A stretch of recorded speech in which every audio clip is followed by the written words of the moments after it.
Bienvenue dans ce nouveau hors-série du podcast 42 minutes. Les hors-séries sont des épisodes un peu spéciaux. Ils vous apportent le regard d'un professionnel, un regard affûté sur l'un des aspects du discernement et de la carrière. À retrouver comme toujours sur nouvelledipro.fr.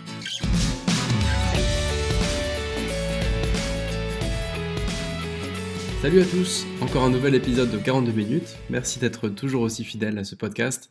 Et désolé, j'ai un peu traîné à diffuser celui-là, j'avais pas mal de boulot ces derniers temps. Donc je m'excuse pour le retard. Dans cet épisode, je vais interviewer Thibaut Mullier. Thibaut travaille pour l'association 60 000 rebonds. C'est une asso qui s'occupe d'accompagner les entrepreneurs qui ont eu des problèmes et qui ont fini en dépôt de bilan et qui se retrouvent un peu au pied du mur. Et donc Thibaut va nous partager évidemment les méthodes d'accompagnement de cette association, mais aussi on va analyser ensemble le lien qu'il y a entre l'entrepreneuriat et le fait de décider de sa propre vie, de décider de son parcours professionnel. Voilà, ça peut paraître un peu surprenant parce que ce podcast ne s'adresse pas du tout aux entrepreneurs dans l'âme.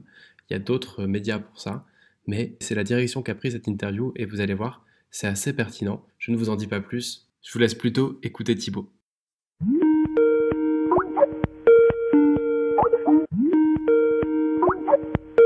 Salut Thibaut, merci de nous rencontrer aujourd'hui. Avec plaisir. Donc Thibaut, tu travailles dans l'association 60 000 rebonds. Tu vas tout nous dire sur plusieurs choses, sur l'entrepreneuriat et surtout quel rapport entre l'entrepreneuriat et le fait de trouver sa voie.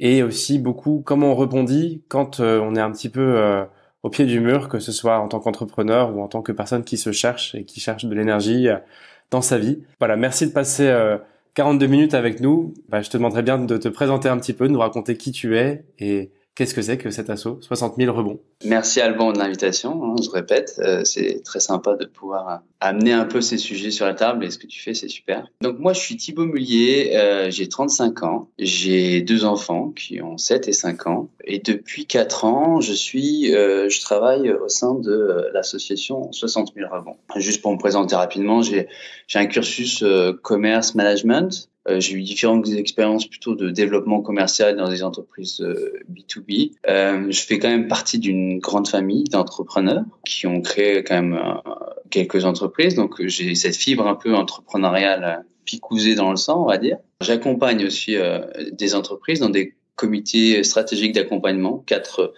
startups dans lesquelles je passe une demi-journée à peu près tous les 2-3 mois pour les aider à lever la tête sur un peu leur stratégie globale et leur alignement entre j'ai envie d'aller vers là et lève la tête pour voir un peu les différentes étapes nécessaires. Et puis de manière générale, je suis à titre personnel assez passionné par l'humain, le potentiel humain, le développement personnel, la relation et comment on peut s'alimenter et grandir de chaque personne qu'on rencontre dans sa vie. Donc voilà, enfin moi ce sont des choses qui me passionnent et sur lesquelles je choisis de prendre du temps pour grandir à titre personnel et ça me permet après de faire rayonner cela un peu dans mon environnement. 60 000 rebonds, donc j'y suis arrivé il y a 4 ans en tant que premier salarié de cette association. 60 000 rebonds, c'est une association qui a été créée en 2012 avec pour objet d'aider et d'accompagner les entrepreneurs post-liquidation, donc des chefs d'entreprise qui ont planté leur boîte pour les aider à se reconstruire, à redéfinir leurs expertises talents vers un rebond quel qu'il soit. Ça veut dire quoi? Ça veut dire les aider à faire un deuil. La formule des 3D, c'est quelque chose qui est bien connu dans les tribunaux de commerce. Pour un chef d'entreprise qui liquide, on parle de dépôt de bilan, divorce, dépression. C'est un peu un combo qui peut être assez régulier pour des chefs d'entreprise. Nous, on l'a un peu élargi à un certain nombre de D, mais le premier D qui génère tout ça, c'est la dimension de déni et de la peur de l'échec qui fait que je ne veux pas voir l'échec arriver, donc je me fourvoie et donc je commence à mentir à mon environnement personnel, professionnel et qui fait que quand le dépôt de bilan arrive, il y a un peu l'effet domino qui fait que je me retrouve avec une forme de déchéance personnelle qui entraîne un certain nombre de traumatismes, des dettes qui peuvent être liées à des cautions personnelles, un certain nombre de choses qui peut faire peur comme ça, mais qui est souvent lié effectivement à une dimension de déni initial. Et donc, c'est pour ça que l'association aide ces chefs d'entreprise. Donc, c'est sa première mission. Et sa seconde mission, sa finalité, c'est de faire changer le regard sur l'échec pour éviter ce déni initial qui entraîne ça. Donc 60 000 rebonds, c'est cette association qui s'est créée en 2012, qui s'est rapidement développée en France jusqu'en 2015 sur un modèle totalement bénévole. Et donc en 2015, qui a commencé à se structurer sur un modèle professionnel avec le recrutement de salariés pour coordonner cet accompagnement bénévole. Et donc moi, j'ai été recruté en septembre 2015 pour commencer à structurer cette association. Donc j'étais le premier salarié sur le territoire Auvergne-Rhône-Alpes, mais aussi au national. Et donc on a commencé à construire et à structurer cette association sur le territoire. Aujourd'hui, moi, j'ai une double casquette au sein de l'association 60 000 rebonds. Je suis délégué général pour Auvergne-Rhône-Alpes et je suis coordinateur national pour permettre à cette fédération d'associations territoriales autonomes d'échanger sur leurs pratiques pour qu'ensemble, eh bien, on ait bien tous le même cadre commun, les fondamentaux, et puis en même temps que chacune de nos initiatives, de nos expériences, on puisse s'alimenter les uns les autres dans les différentes communautés que composent 60 000 rebonds en interne. Sur la vidéo de votre fondateur qui a fait un TEDx, je crois, vous parlez, il y a 3 chiffres qui m'ont marqué. 60 000, si je dis pas de bêtises, c'est le nombre de gens qui déposent le bilan par an. Alors, 60 000, c'était le nombre de procédures collectives, effectivement, au moment de la création de l'association. On va dire qu'aujourd'hui, on est plutôt sur des chiffres entre 54 et 57 par an en moyenne, mais c'est à peu près ça, effectivement. D'accord. Et après, il disait qu'il y avait donc à peu près 500 entrepreneurs qui sont accompagnés à l'heure où on parle, là, enfin, en permanence, c'est ça? C'est ça. Aujourd'hui, début 2020, il y a à peu près 500 entrepreneurs qui sont en cours d'accompagnement. Et plus de 600 bénévoles qui mettent de l'énergie pour accompagner ces personnes. Alors, c'est ça? Un peu plus. On est aujourd'hui sur à peu près une communauté de 1000 bénévoles en France. On peut se demander pourquoi Thibaut nous parle d'entrepreneuriat dans un podcast dédié au fait de trouver le job qui nous convient, c'est-à-dire pas forcément d'entreprendre. Et en fait, avant d'aller dans le détail de ce qui fait votre philosophie et votre méthodo, on va y aller parce que c'est le cœur de votre accompagnement. Mais on s'est dit avec Thibaut que c'était pas idiot de faire un lien, en fait, se dire qu'est-ce qu'on peut retirer de l'entrepreneuriat, nous tous qui cherchons notre voie, ou tous ceux qui la cherchent en tout cas, et qui se disent pas forcément tiens, moi je suis un entrepreneur né, en fait. Il y a des choses à aller chercher quand même, et on s'est dit que c'était intéressant de démarrer par là. Alors je te laisse, Thibaut, attaquer. C'est quoi être entrepreneur? Entrepreneur, on a cette image vraiment très dédiée à la création d'entreprise, à être effectivement un entrepreneur qui crée une entreprise, qui crée de l'emploi. On a cette vision de l'entrepreneuriat. Mais en fait, c'est quoi être entrepreneur? On va dire, c'est prendre sa vie en main. C'est être entrepreneur de sa vie avant toute chose. Avoir une forme de maîtrise dans l'intention qu'on met dans sa vie. Je vais pas parler au nom de tous les entrepreneurs parce que ça n'a aucun sens, mais chacun trouve son sens pour partir dans l'entrepreneuriat. Mais avant tout, il y a ce besoin de liberté. Il y a quelque chose qui, quelle que soit l'intention, mon père qui est chef d'entreprise, quand il a créé, il dit moi, fondamentalement, je ne veux pas avoir de boss. Je veux pas qu'on me dise ce que j'ai à faire. Et c'est pour ça que je suis parti dans l'entrepreneuriat. Il y a quand même une prise de responsabilité. C'est comment je reprends la responsabilité de ma vie au niveau professionnel. Donc le parallèle, entre guillemets, avec la dimension personnelle, c'est comment je prends la responsabilité de ma vie. Chacun d'entre nous, en fait, on est entrepreneur de sa vie. Je suis assez convaincu de ça. C'est-à-dire, c'est une évidence. Je sais pas ce que tu en penses. Si, justement, c'est l'objet de ce podcast, apporter des pistes pour pouvoir trouver, au final, quel va être l'objet. On parle de l'objet d'une entreprise, là, ce serait l'objet de sa vie, en fait. Dans quoi on va mettre son énergie à raison de 50 heures par semaine, 60 heures, 80 heures, et quel fruit on attend de tout ça. Et justement, en fait, si on fait un lien avec 60 000 rebonds, moi j'ai un petit peu le sentiment que quand on se retrouve un peu au pied du mur, sans énergie, à se dire voilà, qu'est-ce que je fous dans ce travail, pourquoi je fais ça, je sais pas ce que je devrais faire, etc. Ça ressemble un petit peu, ça me fait penser aussi un peu à un entrepreneur qui prendrait, c'est pas une histoire de prendre de mauvaises décisions, mais qui verrait pas forcément les choses, la réalité en face, et qui se fourvoie aussi parfois sur un marché qui est pas le sien, ou sur un métier qui est pas le sien, ou un business. Et puis jusqu'à arriver un peu au moment où t'as plus d'énergie, t'as plus rien, ce que tu disais sur les traumatismes. Et c'est là que, en fait, il y a un peu des similitudes. Entreprendre ou non, il y a un moment où dans sa vie, on peut se retrouver un peu au pied du mur. Tu parlais de ces traumatismes, de dire voilà, quand on a créé une boîte et que ça a pas marché. Est-ce que tu peux nous en dire un petit peu plus sur l'état dans lequel vous récupérez les gens qui se retrouvent dans cette situation-là? Alors, ce qu'il faut voir, c'est qu'au niveau de 60 000 rebonds, on va pas chercher ces entrepreneurs, on va pas les prendre par la main pour les accompagner là où ils n'ont pas forcément envie d'aller. On est dans un cadre de valeurs forts et notamment de bienveillance, de solidarité, d'engagement, de professionnalisme qui permet de toucher son authenticité, d'être en vérité avec soi déjà et de pouvoir l'être après dans un cadre qui est 60 000 rebonds avec des temps individuels et collectifs pour l'être avec les autres. Et parce qu'on va pouvoir exprimer cette vérité, on va avoir des miroirs qui sont dans des postures de bienveillance et qui sont là en solidarité et qui vont nous renvoyer un miroir qui va nous permettre de cheminer. Donc c'est comment je touche mon authenticité, comment je suis en vérité avec moi, comment je touche mon sens. Mais il y a quand même une dimension d'engagement derrière. Tu as parlé d'énergie, ce centre rebond, c'est pas un lieu où en fait on n'est pas une bouée de sauvetage, on va dire. On va pas porter ces entrepreneurs, on va pas les accompagner et leur dire là où ils doivent aller. Il y a une dimension d'engagement. C'est quand même important de poser ça, c'est-à-dire que on n'arrive pas dans 60 000 rebonds sans énergie. Ça demande déjà d'avoir l'énergie d'appeler l'association et de dire j'ai besoin de l'aide, savoir exprimer ce besoin.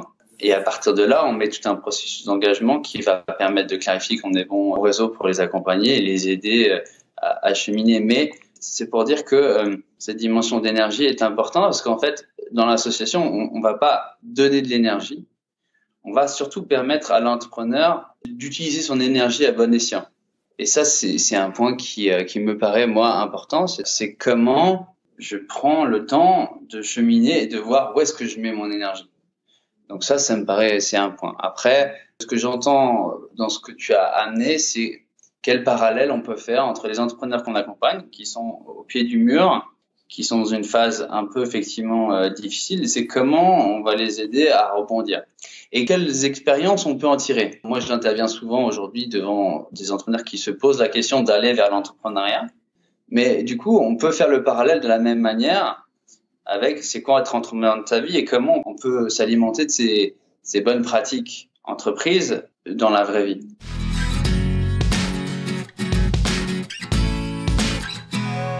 Aujourd'hui, pour moi, je vois 5-6 choses qui sont importantes de mon expérience personnelle. Mon père a tendance à dire qu'il y a 2 choses qu'on ne sait pas faire de manière naturelle. On ne sait pas être parent parce qu'on le découvre à partir du moment où on a des enfants. C'est quelque chose qu'on n'apprend pas avant d'avoir des enfants. On devient parent. Entrepreneur, c'est pareil.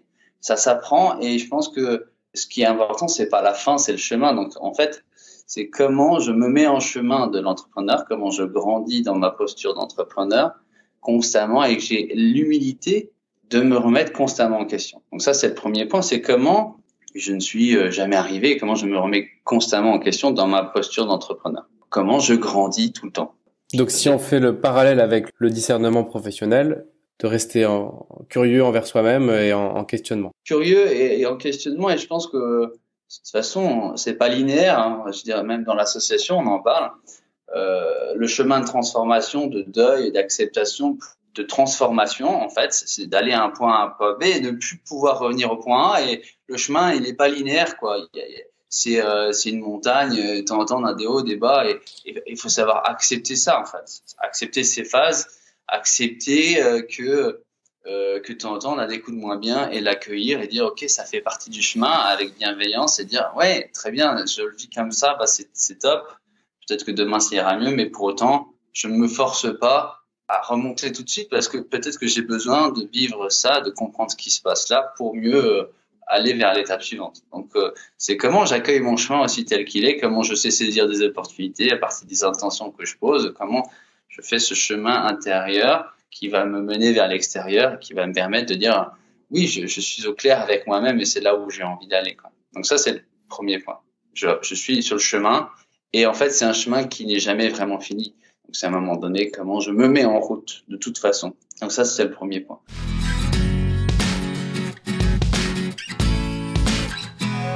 Le deuxième point, c'est comment je m'entoure. C'est avec qui je fais ce chemin. Et je pense que c'est pas anodin, c'est des choix à faire. C'est comment à un moment donné, je me dis, je n'ai pas la science infuse. Comment j'ai l'humilité de me dire, je ne vais pas tout savoir tout seul. Et puis même quand je commence à être bien en conscience de moi, j'ai des qualités, des compétences, j'ai ma puissance, on va dire, j'ai une forme de puissance personnelle. Mais j'ai besoin, et je suis clairvoyant pour savoir que j'ai besoin de m'entourer avec telles compétences que je n'ai pas et que d'autres feront bien mieux que moi et que l'énergie que eux mettront sera vraiment minime parce que c'est leur qualité première. Quand moi, ça me demanderait une énergie considérable de faire ce qu'ils font. Je serais sûrement capable de le faire. Mais par contre, l'énergie que ça me demanderait, elle serait au final considérable. Donc c'est comment aussi j'ai conscience de mon énergie et à un moment donné, le choix que je fais, est-ce que c'est pertinent de le faire, moi, ou entre guillemets, de me faire entourer par d'autres. Donc, il y a deux types d'accompagnement pour moi. Il y a la dimension d'accompagnement d'expertise, effectivement des gens qui vont être dans leurs compétences et leurs expertises et qui vont être très pertinents à me faire entourer, que ce soit des expertises dans l'entrepreneuriat professionnel, que ce soit des avocats, des experts comptables, des gens un peu comme ça qu'on dit d'experts, mais aussi des personnes sur d'autres sujets, comme par exemple au sein de l'association, on a des coachs professionnels certifiés qui vont être en capacité de me faire grandir en tant que personne. Donc c'est pareil, je suis capable d'avancer sur mon chemin de conscience pour me permettre de trouver mon sens profond, mais potentiellement je peux mettre 3 ans à le faire tout seul quand je pourrais mettre 6 mois si j'étais bien accompagné et que j'avais un peu du feedback qui me permet de me remettre en question plus rapidement sur certains sujets. Le parallèle dans ce deuxième point, il est évident avec les reconversions ou avec le fait de trouver sa place professionnellement. Ça ne peut pas se faire sans un go du conjoint, sans un soutien de la famille, des potes. Ça peut pas se faire sans un ou deux mentors. Ça peut pas se faire sans des personnes qui peuvent faire un feedback sur les compétences et autres. Le parallèle là, il est vraiment très fort. Je suis d'accord. Il y a cette dimension d'expert, puis il y a le deuxième type d'accompagnement qui est de l'accompagnement de bon sens. Moi, par exemple, j'accompagne des chefs d'entreprise dans des comités stratégiques d'accompagnement. J'arrive avec mon regard. J'ai pas la compétence métier, j'ai une compétence plus humaine, d'alignement, c'est-à-dire tu vas aller là à point A à point B, entre ce que tu penses faire et ce que tu veux faire et ce que tu vas faire, est-ce que t'es bien en conscience de tout. Donc moi, c'est un peu mon prisme. Mais chacun a un regard différent de par son vécu, son expérience personnelle, son chemin de construction. Et donc, par un simple bon sens, une personne qui n'est pas en connaissance, va m'amener son regard sur la vie. Et comment potentiellement je suis ouvert à cette différence, en ne prenant pas ce qu'il va me dire comme un jugement de ma manière de faire, mais bien comment potentiellement il va juste me parler de lui et comment moi je prends ce qui m'intéresse ou pas. Et donc ça, c'est très intéressant. Et ça, on le vit dans l'association aussi par ce qu'on appelle des temps d'intelligence collective, où une personne est invitée à poser une problématique avec 6 à 8 personnes qui, simplement par leur différence et comment potentiellement ils vont même rebondir l'un sur l'autre, vont me permettre de trouver des clés personnelles tout seul, parce que je suis invité aussi dans ce processus à ne pas pouvoir dire non, mais à ne pas être dans la négation, couper une potentialité qui pour moi est hors cadre parce que je l'ai jamais envisagé, parce que j'ai des freins personnels par rapport à ma réalité qui ne me permettent pas d'ouvrir à d'autres possibles. Et en fait, en ne me permettant pas de couper la possible innovation, je me laisse capter. En tout cas, si je me mets dans une posture d'accueil, je peux la prendre. En fait. Ça rejoint un peu ce que tu dis. C'est comment aussi, quand je suis dans cette phase de questionnement, comment à un moment donné, je peux aller parler avec n'importe qui.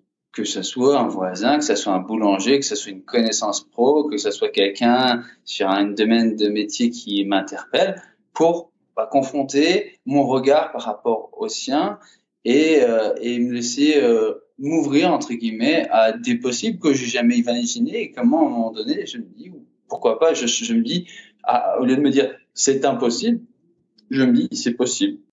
Le parallèle est vraiment très fort. Enfin, le regard différent qu'il y a par les autres. Et aussi sur le fait de partager son projet. Enfin, on a tous un copain qui a monté une boîte et qui a pas voulu dire pendant 3 ans quel était l'objet de sa boîte par peur de se faire copier, puis qui pour finir l'a jamais monté parce qu'il était seul, quoi. Cette peur, c'est le 3e point d'ailleurs.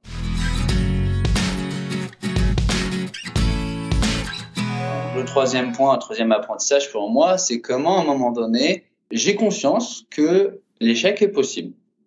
Ça, on le voit beaucoup dans les entrepreneurs qui se lancent dans l'entrepreneuriat, c'est je n'ai jamais envisagé l'échec. Et c'est un vrai problème parce que l'échec, il est au coin de la rue, on échoue tout le temps. À un moment donné, c'est comment je ne me mets pas dans une posture de déni de l'échec. L'échec est possible. D'ailleurs, dans le réseau Entreprendre, l'ancien créateur du réseau, il avait tendance à dire avant de me lancer totalement dans mon entreprise, d'abord, je me projette. Si l'entreprise échoue, suis-je en capacité de l'absorber à titre personnel? Si c'est le cas, il faut se lancer à cœur perdu. Si c'est pas le cas, si entre guillemets, parce que j'échoue, je me mets dans une posture de déséquilibre personnel, ben là, c'est un problème. Et du coup, il faut pas le faire, en fait.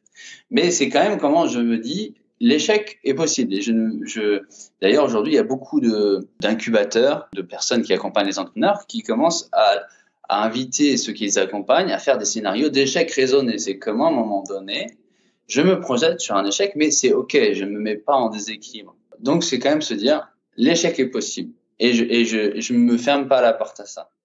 Pour refaire un parallèle avec une personne en questionnement sur le boulot qui lui convient, c'est intéressant. Il y a là aussi un parallèle évident. C'est de se dire, bon, je vais démissionner, me lancer dans autre chose. Quel est le worst case scénario? Qu'est-ce qui se passe si ça marche pas, ce autre chose? Exactement. Est-ce que je suis capable de l'absorber? Comment je me projette vraiment dans, tu vois, personnellement, familialement, financièrement. Je regarde concrètement comment ça m'impacte. Est-ce que je suis capable de l'absorber? Et si c'est oui, bah, par contre, à un moment donné, et ça c'est le dernier point, on en parlera, c'est avoir le courage de foncer, quoi. Mais c'est d'abord ça. Et puis c'est à un moment de dire aussi comment potentiellement, en regardant ça, je peux le découper et dire de toute façon, hein, il y a beaucoup d'images comme ça, j'ai pas envie de redire. Il y avait Mandela qui disait je n'échoue jamais, soit je gagne, soit j'apprends. Un enfant n'a jamais appris à marcher sans tomber, c'est impossible. Donc il tombe tout le temps, mais il réessaye tout le temps. Donc en fait, c'est comme la vie, ça. Et Churchill qui disait on va d'échec, l'important est d'aller d'échec en échec avec le même enthousiasme. C'est comment je suis dans une posture qui avance dans tous les cas et comment après, à un moment donné, je vais développer petit à petit cette forme de résilience qui me permet de voir le positif le plus rapidement possible suite à un échec. C'est comment j'accueille ça, en fait. Et ça, c'est vrai dans toute situation de vie. Comment on peut voir l'opportunité dans quelque chose de potentiellement rude qui nous arrive, comment on se met pas en contre la vie qui nous est proposée, mais comment on sait l'accueillir et avancer avec ce qui nous est proposé, en fait. Encore un parallèle assez fort, ouais, je suis d'accord avec toi. Et d'ailleurs, Ça, pour boucler la boucle, on se rend compte souvent quand on fait cette étude-là, alors je parle pas de monter une entreprise, mais bien de chercher un nouveau job, une nouvelle carrière. Quand on fait la somme de ce qui arriverait dans le worst case scénario si tout se passait au plus mal, souvent ça se termine en bon bah je reprends ma vie d'avant. ouais, c'est ça.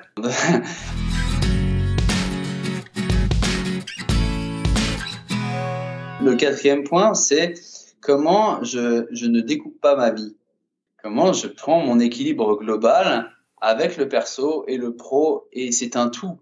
Et c'est en lien avec aussi l'énergie que j'ai. Mon énergie, en fait, c'est un tout. Je peux pas utiliser toute mon énergie pour mon boulot parce qu'il faut que j'en garde pour mes enfants quand je les ai. Comment je suis au clair sur mes priorités de vie?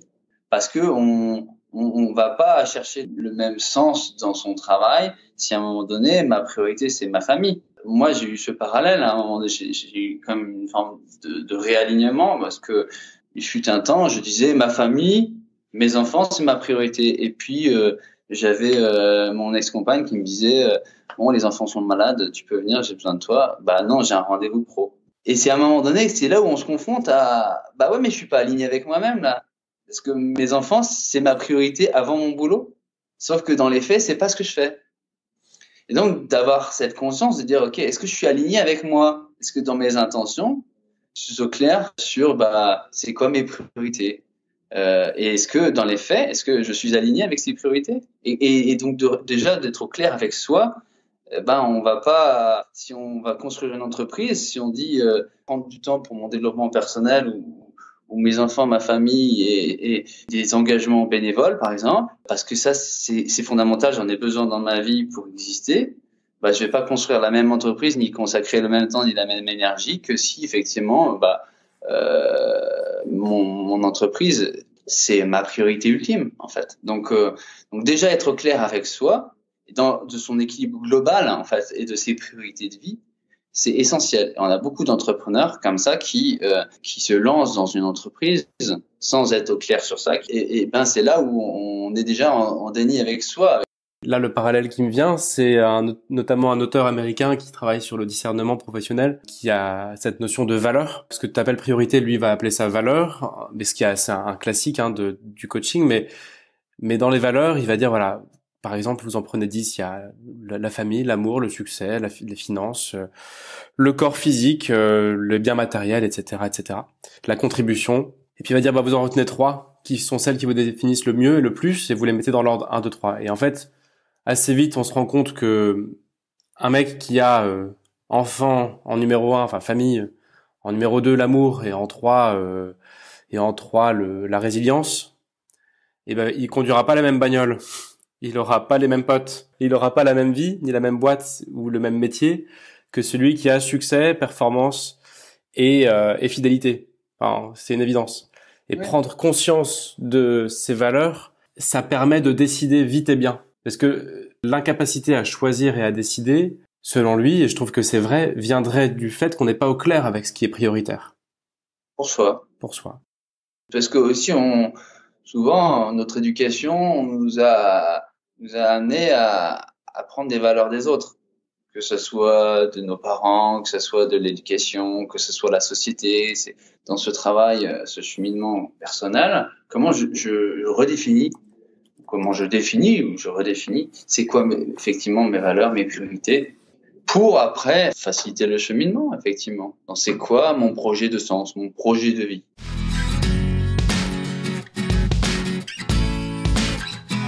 Puis ça amène au dernier point, c'est qu'une fois que j'ai fait ça, eh bien c'est comment je le matérialise et comment j'ai le courage d'y aller. À partir du moment où je suis en conscience de tout ça, comment je trouve le courage d'y aller, parce qu'un entrepreneur c'est ça. J'ai pas toutes les réponses, je peux visualiser tous les potentiels problèmes et y trouver des pare-feux.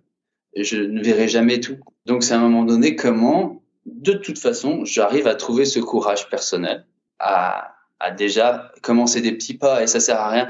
Et c'est important. Cette dimension de petit pas est aussi pour moi important. C'est à un moment donné comment je mets des objectifs atteignables, des ambitions atteignables.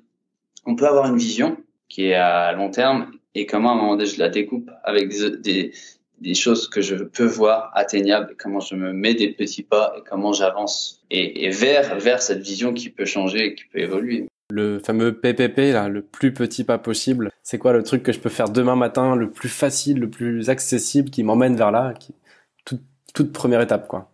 Ouais, c'est ça.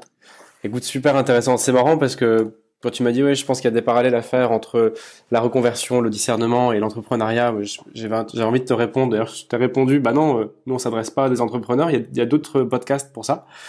En fait, non, c'est pas idiot. Il y a vraiment des liens très forts entre les deux, entre les deux démarches. Si je résume un peu ce que tu nous as dit, il y a une première étape qui est d'accepter le fait que ça va être pas linéaire, qu'il y aura des ups, des downs et que il faut être bienveillant par rapport à ça.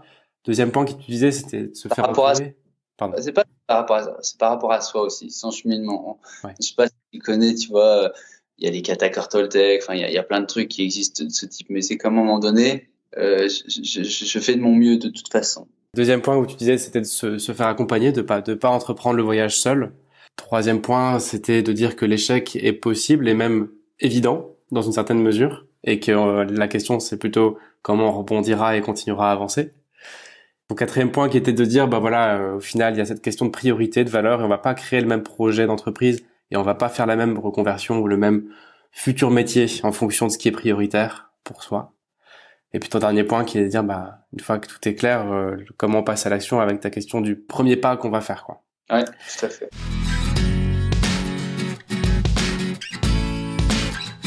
Le deuxième sujet que je voulais voir avec toi, c'est justement 60 000 rebonds. Vous vous adressez à des personnes qui ont fait, dans une certaine mesure, cette démarche, qui ont entrepris, qui se sont pris une énorme claque avec l'expérience difficile d'un dépôt de bilan et que vous accompagnez après pour retrouver l'étape d'après. Est-ce que tu peux nous raconter un petit peu là-dessus votre méthode, votre philosophie, vos outils, s'il y en a?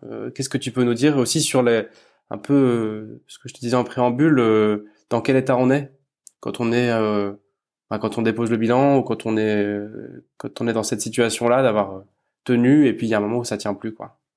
Je vais répondre tout de suite à ta dernière question. En fait, tout dépend des personnes.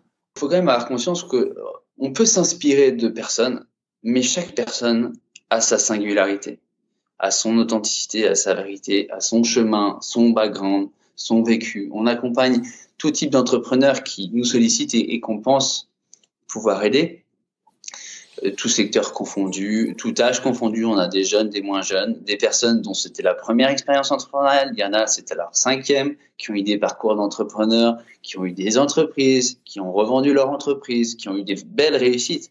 Et à un moment donné, il y a quelque chose qui leur est arrivé. Soit c'est lié à l'entreprise, des choses qu'ils n'ont pas vues. Ça peut être une entreprise qui a trop réussi et j'ai plus de trésorerie pour suivre et du coup le deuil est encore peut-être de temps en temps même plus difficile parce qu'on était en pleine réussite et du coup voilà, soit effectivement on a eu un souci humain, soit aussi des gens qui ont eu des thématiques personnelles parce que l'entreprise est quand même très proche de l'entrepreneur, donc quand on parle des 3D c'est jamais dans cet ordre forcément, hein. Ça peut être aussi un divorce qui a entraîné une dépression et qui a fait qu'à un moment donné je suis allé au dépôt de bilan parce que l'entreprise reposait trop sur moi et du coup j'étais plus en état d'assumer donc voilà, en fait il y a vraiment c'est des parcours de vie quoi. Après ces entrepreneurs ils arrivent jusqu'à 2 ans après leur liquidation, c'est le cadre qui a été posé dans l'association, donc un entrepreneur qui arrive au bout d'1 mois après sa liquidation n'est pas du tout dans le même état d'esprit ou la même posture que celui qui arrive après 2 ans parce qu'il a fait du chemin déjà par ses propres moyens, accompagné ou pas, mais en tout cas, voilà. Mais malgré tout, un dépôt de bilan, il y a un vrai deuil, parce que pour une majorité d'entrepreneurs, on va dire que l'entreprise, c'est un peu son bébé. C'est comme si on m'arrachait une partie de moi, quoi. Et donc, c'est comment j'ai un deuil à faire. J'ai un deuil à faire potentiellement qui est viscéral, quoi. C'est quelque chose en fonction de l'attachement que pouvait avoir l'entrepreneur, il y a un deuil à faire. Il y a 2 types de changements dans la vie. Il y a un changement où on va au point B, mais il y a toujours la capacité, la possibilité de revenir au point A si ça ne nous plaît pas. Ça, c'est le changement type 1. Le changement type 2, c'est la courbe du changement qui d'un point A à un point B, dans tous les cas, ne te permettra jamais de revenir au point A, que tu le veuilles ou non. Une dépôt de bilan, c'est forcément un changement type 2, en fait.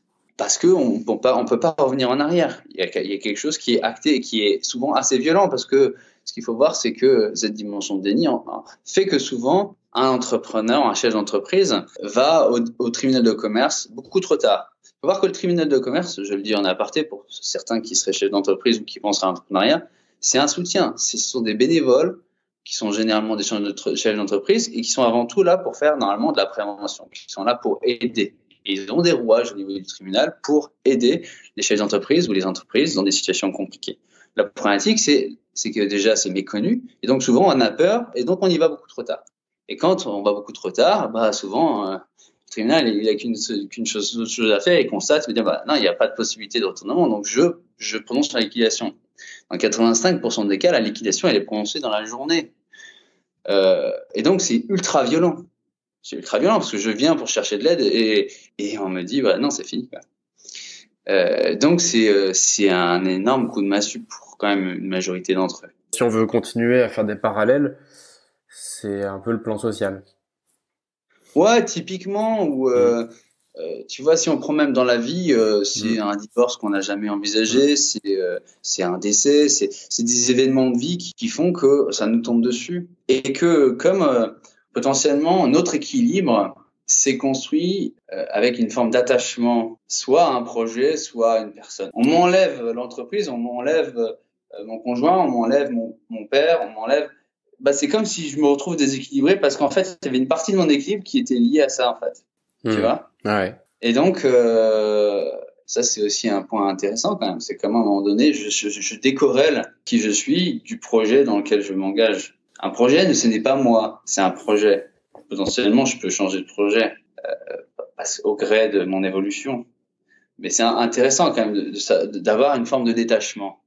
Ça me parle. Moi, j'ai vécu une expérience au Mexique où je suis fait appeler par les ressources humaines. C'était un stage. Je suis reparti avec mon carton sous le bras, comme aux États-Unis, quand on dit que tu te fais virer en un claquement de doigts. Je l'ai vécu, tu vois. Et c'est vrai que t'as une double. Je trouve que t'as un peu un double léger traumatisme. C'était pas l'emploi de ma vie, c'est sûr, mais tu vois, t'as la honte de te faire virer. Enfin, même un triple, un peu comme vous décrivez sur 60 000 rebonds. Tu as la honte de te faire virer. T'as le fait de dire, mais du coup, j'ai perdu ce que j'allais faire de ma semaine. On m'a enlevé mon quotidien, là. Puis le troisième truc, c'est que tu dis, mais juste, à partir de maintenant, je vais faire quoi? J'ai aucune idée, j'avais pas du tout prévu ça, j'ai aucune idée de ce que je vais faire. Et en plus, a priori, je suis assez nul, parce on m'a dégagé. Donc, a priori, ça va être super dur de retrouver un truc. Alors, imagine pour un chef d'entreprise qui est jugé, qui a une forme de jugement. Tu vois, on te dit, voilà. Donc, il y a une forme de jugement, de stigmatisation, de déchéance. D'un seul coup, tu passes d'une chef d'entreprise où tu avais une position, enfin, une posture, hein, malgré tout, l'étiquette du chef d'entreprise t'amène un réseau, un environnement, des responsabilités. Donc là, d'un seul coup, tu as ton téléphone, il sonne plus. On parle du chef d'entreprise qui déjà est seul. Hein, il est seul à apporter beaucoup de responsabilités. En tout cas, dans l'ancienne version, maintenant, on accompagne justement à s'entourer, à être seul, mais chef d'entreprise, historiquement, qui est quand même très seul, là, on est isolé, quoi. Isolé dans une forme de déchéance assez totale, avec de temps en temps l'environnement professionnel avec qui j'étais pas totalement en vérité, consciemment ou inconsciemment, qui du coup m'oublie. Les amis, ben, on voit ceux qui restent. Ça me renvoie en pleine poire, ce que j'avais construit ou pas avant, quoi. Comment je m'étais, tu vois. C'est violent, oui. Ouais, donc concrètement, ce sens du rebond, qu'est-ce qu'on leur propose à partir du moment où on clarifie qu'on est le bon réseau et qu'on clarifie l'engagement et ce qu'ils vont vivre. On va pas les porter, ça repose sur un engagement de leur part qui nécessite une forme d'introspection pour comprendre qu'est-ce qui s'est passé, quelle a pu être sa part de responsabilité, ses erreurs pour ne pas les reproduire à l'avenir et ainsi reconstruire l'estime de soi et définir avec tout ça je suis qui et qu'est-ce que j'ai envie de faire. Alors voilà, on pose ce cadre-là. Et à partir de là, on leur propose un accompagnement à 3 niveaux. Un double accompagnement individuel et un accompagnement collectif. Accompagnement individuel avec un coach et un parrain. Alors coach, on en a parlé, entre guillemets, c'est un mot qui est un peu galvaudé. Nous, on parle vraiment de coachs professionnels qui sont certifiés, qui vont faire cet accompagnement psychologique. Donc, ce sont pas des thérapeutes. Hein. Je le dis, je vais être assez grossier pour permettre à tout le monde de comprendre un peu la différence. Parce que quand on parle d'accompagnement psychologique, c'est pas non plus très clair. Un thérapeute, par exemple, c'est quelqu'un qui va dans le passé, travailler dans le passé pour guérir le passé, ça peut avoir un impact dans le présent. Un coach, en fait, peut s'appuyer sur des choses du passé, mais il travaille dans le présent vers le futur. Voilà. Et donc, un coach, à un moment donné, s'il a besoin de travailler le passé parce que dans le présent, on peut pas avancer, il va renvoyer vers un thérapeute. D'accord, c'est pas le même métier. Donc, dans l'association, nous, on a des coachs et des parrains. Les coachs offrent bénévolement ce qu'ils font dans la vie de manière payante. Dans l'association, ils offrent 7 séances d'1h30 aux entrepreneurs qu'on accompagne pour les aider à faire ce deuil, à comprendre ce qui s'est passé, faire émerger entre guillemets la dimension systémique de l'échec pour ne pas reproduire les mêmes erreurs et voir aussi qu'est-ce qui leur appartenait pas, différencier ce qui était lié à l'environnement puis ce qui était lié à eux et pour que eux apprennent de leurs propres erreurs. À partir de là, quand j'ai appris, comment je dis, ok, avec tout ça, je suis qui? Comment je reconstruis mon socle de confiance, d'estime de moi? Comment je commence à me regarder avec bienveillance? Et à partir de là, comment je redéfinis c'est quoi mon projet de sens, mon projet de vie, qu'est-ce que j'ai envie de faire désormais avec tout ça. Voilà ce que fait le coach un peu au sein de l'association. Il commence à poser des steps. À côté de ça, un parrain, qui est généralement dans une posture de mentor, chef d'entreprise en activité ou cadre ou jeune retraité, en tout cas au réseau actif, on va dire, qui va accompagner dans cette posture de mentor, avec une posture qui ressemble à celle du coach, qui est pas là pour faire à la place ou pour dire ce que lui ferait à la place de l'entrepreneur, et qui va accompagner cet entrepreneur plutôt dans la reconstruction de projet avec une forme de double temporalité qui s'installe. La première temporalité qui va être dans la continuité du coach, à partir du moment où le projet de sens, projet de vie apparaît, comment le parrain il va aider à matérialiser, à l'ancrer aussi, à voir, ok, t'as tel projet, qu'est-ce qui concrètement est possible, comment on va en tirer l'essence qui est faisable. Donc ça, c'est le rôle du parrain. Et à côté de ça, c'est quand même le parrain, il arrive dès le début, c'est aussi comment... Donc ça, c'est plutôt moyen terme, long terme, une fois que le travail du coach s'est fait. Donc ça, c'est sur 6 à 8 mois, les premières étapes. Mais pendant ces 6 à 8 mois, il y a une dimension de l'instant présent aussi. Il y a une dimension potentiellement d'urgence. Un chef d'entreprise post-liquidation, jusqu'ici, il était au RSA, il peut avoir des problèmes... sauf s'il avait pris une assurance. J'invite tout entrepreneur qui se lance éventuellement à penser à l'assurance chef d'entreprise. Donc, à un moment donné, on peut avoir des pratiques familiales, d'urgence alimentaire, d'équilibre en fait personnel, et donc on peut pas ne pas le prendre en compte en fait. Donc le parrain est aussi là en premier relais pour être à l'écoute, éventuellement faire jouer le réseau, pour que dans cette phase de transition, jusqu'à temps de définir c'est quoi mon projet de sens, projet de vie, comment je suis un relais à l'écoute, comment je peux ouvrir potentiellement des portes, soit via l'association, soit via mon propre réseau personnel pour épauler cette phase de transition. Donc ça, c'est l'aspect accompagnement individuel. Et à côté de ça, un accompagnement collectif avec une réunion mensuelle d'une demi-journée tous les mois, qui est vraiment le point essentiel, en fait, qui va permettre concrètement à l'entrepreneur de sortir de son isolement. Parce qu'il va retrouver des pairs, des personnes qui vont le comprendre, des personnes qui ont ce même bagage, ce même vécu. Je me retrouve dans une communauté qui me comprend dans ce que je vis. Et ça, c'est un point important, et je pense que ça peut peut-être parler pour des gens Tout à fait. qui des phases de transition, c'est comment, à un moment donné, je me reconnecte à des gens qui peuvent vivre la même chose et avec qui on va se comprendre. C'est ce que j'allais dire, et ça existe et ça fonctionne très bien. Il y en a dans chaque ville. Ce sont des groupes où t'es un peu comme votre démarche. Il y a des coachs qui viennent participer, qui sont souvent subventionnés. C'est payé avec le FONGECIF et tous ces trucs-là de droit à la formation, tout ça. Et t'es en groupe, et tu fais ta démarche avec une dizaine de personnes qui vivent les mêmes hauts et les mêmes bas que toi. C'est ça. Donc ces demi-journées, elles sont assez processées. Tu as un premier temps d'accueil qui permet à un nouveau membre d'être accueilli par les autres, de pouvoir rentrer dans la dynamique, on va dire. Après, il y a un deuxième temps. Alors, c'est tout de suite des temps d'intelligence collective, qu'on dit de GED, groupe d'échange et de développement. On a à peu près généralement deux par mois aujourd'hui par groupe. Un groupe d'accompagnement, c'est à peu près maximum 20 entrepreneurs. Et donc, pour 20 entrepreneurs, il y a à peu près 10 coachs et 20 parrains. Après, tout le monde n'est pas présent en fonction parce que c'est une majorité d'actifs. Donc, ça fluctue en fonction des priorités des gens. Mais on a souvent des groupes, on va dire, entre 25 et 30 personnes. Donc, on va faire ce dont j'ai parlé tout à l'heure. Et après, un dernier temps qui est un temps de sous-groupe de 3-4 entrepreneurs par sous-groupe où chaque entrepreneur est invité à dire « Ok, qu'est-ce qui s'est passé depuis le mois dernier? C'est quoi mes 3-4 temps forts? Et puis, c'est quoi ma problématique du moment, là? Et comment, potentiellement, l'association peut m'aider? » Et là, on est dans le concret, en fait. C'est qu'est-ce que je vis là?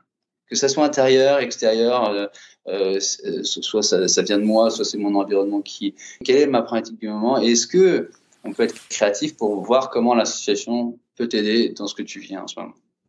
D'accord. Et tu disais que l'accompagnement, donc, c'est jusqu'à 2 ans après le dépôt de bilan? Ouais, pendant un temps qui est jusqu'à 2 ans d'accompagnement. D'accord. Donc, ça rejoint ce qu'on voit depuis le début sur ce podcast et de manière générale, c'est que mûrir son projet, mûrir son rebond, ça prend du temps. Et il y a des sortes de délais incompressibles, j'ai l'impression parfois. Pour certains, en tout cas, chaque histoire est différente. Ça, c'est très intéressant ce que tu dis, parce que pour moi, c'est un point qui est vraiment important et je pense que c'est pas assez pris en compte de manière générale, que ce soit dans l'éducation ou de manière globale. C'est chaque personne a son tempo qui lui est propre. Et c'est comment, à un moment donné, je suis bienveillant aussi avec moi par rapport à ça et comment je me laisse ce temps. Tu vois, on a par exemple des entrepreneurs qui arrivaient au début, maintenant on sait comment, on a appris de nos erreurs aussi de l'association, on s'est structuré en marchant.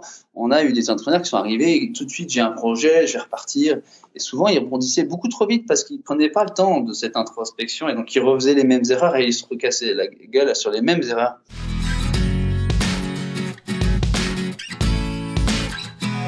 Si on peut te dire un petit point complémentaire qui peut être intéressant, à mon sens, qui est souvent mis de côté, c'est comment on prend en compte la dimension physique dans tout ça. Moi, je fais un gros travail, justement, on parle de sport, il y a beaucoup des sujets qui arrivent autour de la méditation, il y a plein de métiers qui arrivent, que ce soit sur une dimension énergétique, par exemple, je prends du shiatsu ou du yoga ou de ces choses.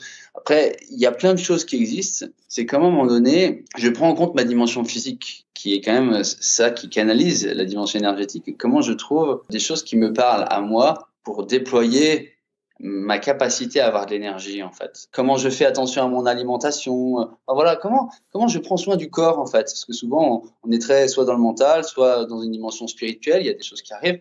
Mais comment on prend en compte aussi la dimension du corps dans tout ça et cet équilibre corps, mental, spirituel qui est un peu la globalité, quoi, tu vois.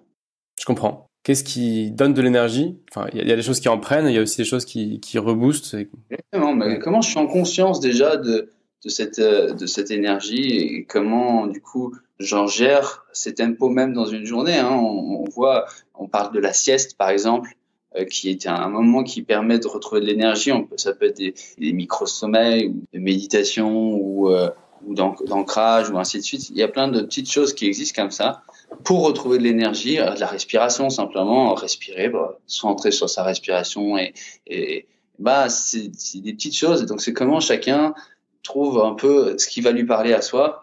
Se pose cette question en tout cas. Comment je me pose cette question pour trouver de l'énergie. Je trouve ça pertinent. Ça me rappelle un livre qui s'appelle The One Thing et l'objet du livre c'est de se concentrer sur un sujet, de mettre beaucoup d'énergie sur un sujet plutôt que de s'éparpiller. Mais un des points intéressants là-dedans, c'est que l'auteur de ce livre, il décrit la motivation comme une batterie qui se vide en fait, tout simplement comme une pile.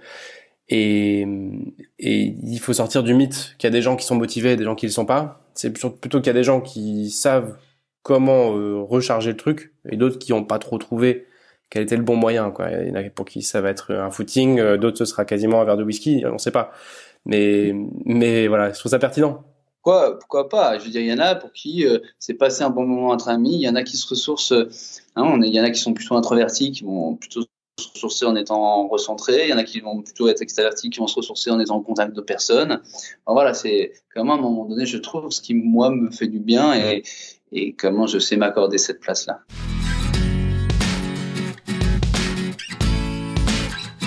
Petite question de la fin maintenant pour terminer cette interview, c'est le défi du podcast. Donc, tu vas pouvoir nous donner une action concrète à réaliser pour ceux qui nous écoutent et qui veulent avancer. Voilà, quand on agit, on avance. Qu'est-ce que tu veux nous donner comme défi pour les auditeurs?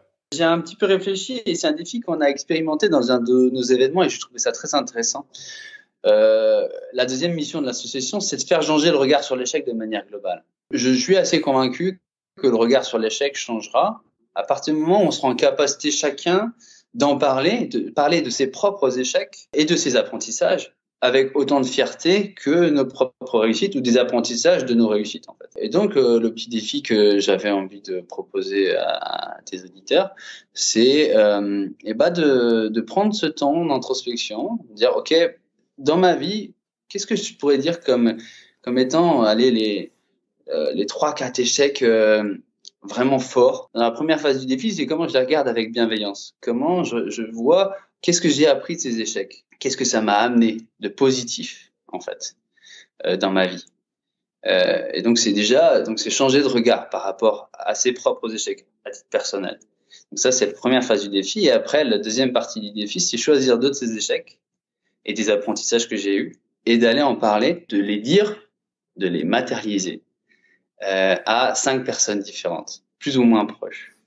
Et donc, je pense que ça peut être intéressant, et quitte à effectivement proposer à ces personnes de faire le même travail en retour, s'ils sont d'accord. C'est dire, moi, je partage, est-ce que tu es prêt à faire la même chose? Et du coup, on rentre dans quelque chose qui est un peu intime, on va dire, mais qui permet de faire évoluer la relation parce que du coup, on va partager quelque chose de spécial. Merci encore d'avoir pris ce temps, c'était super intéressant. Longue vie à 60 000 rebonds. Merci Alban pour cette opportunité. Salut.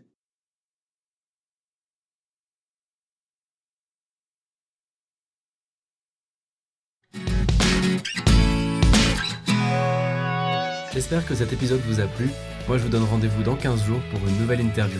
Et d'ici là, n'hésitez pas à vous abonner, vous inscrire sur le groupe Facebook, mais surtout, éclatez-vous dans vos jobs. À bientôt!